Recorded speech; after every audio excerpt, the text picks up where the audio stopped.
دغه د ټول کندهار د ولس د ټول ولس او ځانګړي پوسټو په نمائندګۍ ډاکټر صاحب زموږ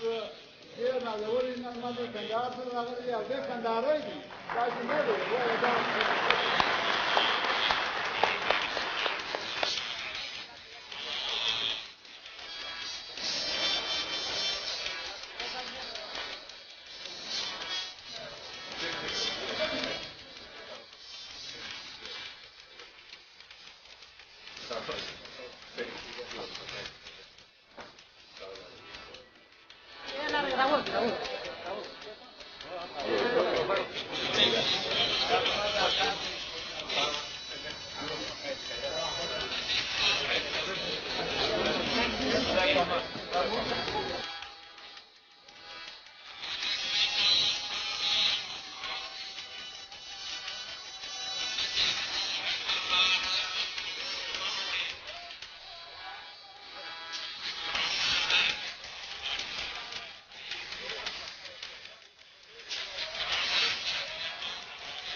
الحمد لله رب العالمين الرحمن الرحيم مالك يوم الدين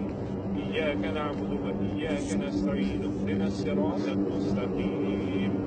صراط الذين أنعمت عليهم غير المغضوب عليهم ولا الضالين